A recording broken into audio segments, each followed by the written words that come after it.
Boa tarde, alunos, a galerinha do oitavo ano. Hoje nós vamos ter uma aula sobre ideologias burguesas, né?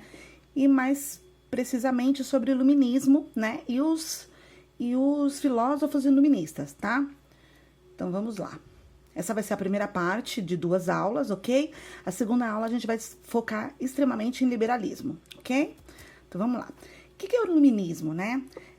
Foi uma revolução intelectual provocada por escritores franceses, movimento filosófico e político no final da Idade Média. Somente o uso da razão alcança a verdade. Então, o iluminismo, ele vem trazer a questão da clareza das ideias, né? E ele apontava os defeitos, né, e os erros da igreja e do Estado, né? O Estado absolutista, o rei governava, né, de modo ditatorial, e a igreja como parceira do rei.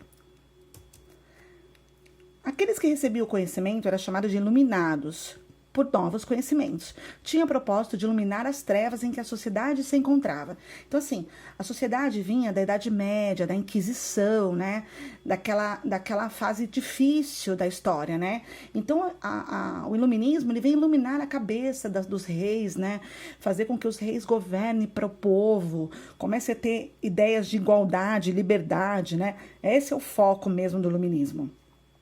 Os filósofos trabalhavam as questões políticas, sociais e religiosas, já os economistas buscavam o meio de dar felicidade à população e beneficiar a burguesia. Infelizmente, a gente não vai ter igualdade de classe também não, né? Aqui a burguesia vai ser beneficiada de novo, ok? Então, criticava. O que o iluminismo condenava, né? O que ele condenava? A intolerância religiosa. Então, tudo que era prática religiosa que estivesse fora do catolicismo era condenado pela igreja. E a igreja era um forte poder político e econômico também, né? Não só religioso. Então, a intolerância religiosa, né? As pessoas não tinham o direito de escolher sua própria crença. Privilégios da nobreza e do clero. Então, a igreja, né? A igreja e a nobreza sempre com privilégios, sempre conseguindo melhores coisas. Injustiça social. Não se tinha lei para todo mundo, né? A lei era só para alguns. Estado absolutista. Então, o rei absolutista, aquele rei tirano, né? Aquele rei que só governava para si próprio, aumentava os impostos, né? Ele simplesmente era condenado, esse tipo de ação, pelos iluministas. E o mercantilismo, né? Que é a prática de fazer comércio. O modo como era feito o comércio também foi criticado. Propostas, né? Qual que é a proposta do iluminismo? O iluminismo, ele traz o seguinte: laicização, na verdade, é de laico, né? Laico é de liberdade, né?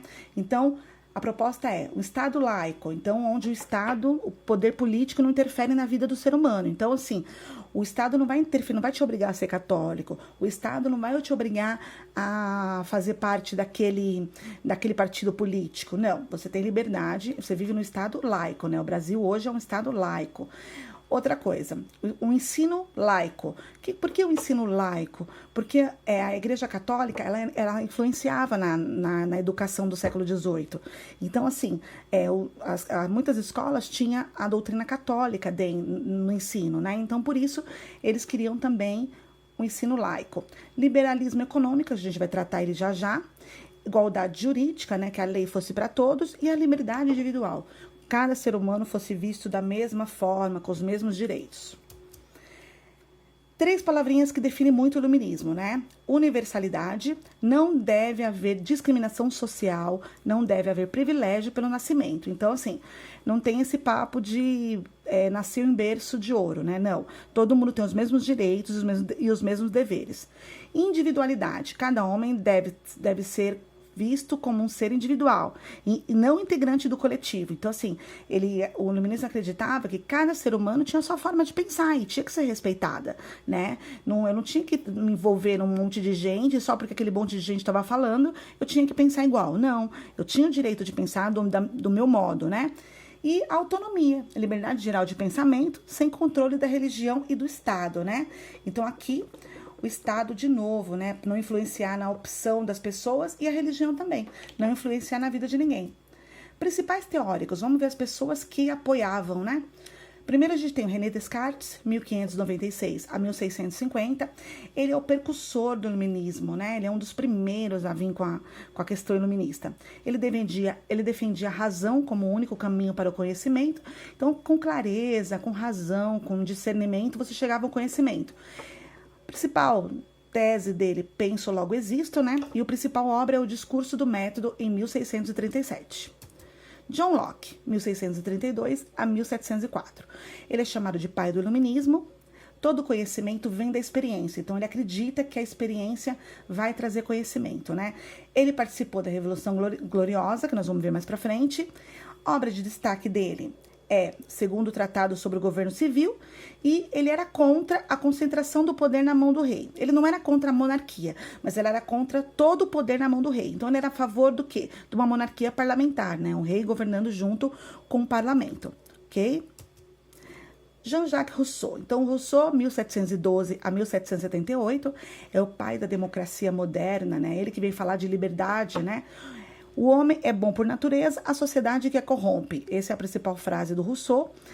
A obra é o Contrato Social. Nenhum homem tem autoridade sobre o semelhante, e a força não lhe confere direitos.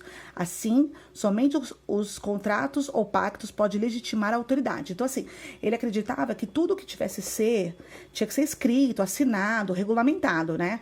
Não pela força, né? Não pela questão da autoridade. As desavenças e desigualdades entre os homens surgiram com a propriedade privada. Defendiam uma vida simples, igualdade e soberania do povo. Então, ele acreditava no socialismo utópico, né? Por quê? Porque ele acreditava que a propriedade privada, ela vem ser um problema, né? Na vida das pessoas. Então, ele defendia uma vida simples, com igualdade e soberania do povo, que o povo tivesse força, né? E ele foi fundamental para a Revolução Francesa, porque ele inspirou o Robespierre, né? Ele inspirou o Robespierre. Barão de Montesquieu, então 1689 a 1775. Jurista francês de origem aristocrata, né? Ele era de família rica, né? De família bem nascida. Apoiava a limitação do poder absoluto dos reis e divisão dos poderes. Então, teoria da separação dos poderes. Então, ele era a favor da limitação do poder do rei, né? Aí, com a questão do Barão de Montesquieu, a divisão dos poderes ficaria assim, né? Poder executivo, órgão responsável pela administração do território e concentrado nas mãos do monarca ou regente. Poder legislativo, responsável por elaborar as leis, né? E o judiciário pela fiscalização. Então, a gente tem aqui o executivo, que administrava as leis, né? O legislativo, que elaborava as leis, e o judiciário, que fazia a fiscalização do cumprimento das leis, né? E que o monarca, né? O monarca fosse o regente. A principal obra dele, O Espírito das Leis e Cartas Persas. Denis Diderot e Jean d'Alembert. Então, elaboraram a publicação da Enciclopédia das Ciências, né? Então, foram eles que montaram os livros, né? Foi um trabalho de 120 autores, enciclopedistas, em 33 volumes. Então, essa enciclopédia tinha 33 livros, né? Iniciada em 1751 e terminada em 1772. A enciclopédia proibida pela Igreja Católica. Por quê?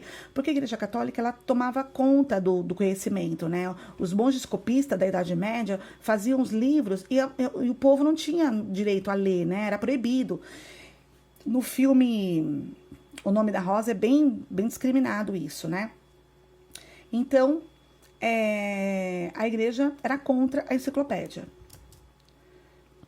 Vamos falar do Voltaire, filósofo, poeta e dramaturgo parisiense, defensor da liberdade de expressão, exilado na Inglaterra por criticar a Igreja, onde escreveu as Cartas Inglesas.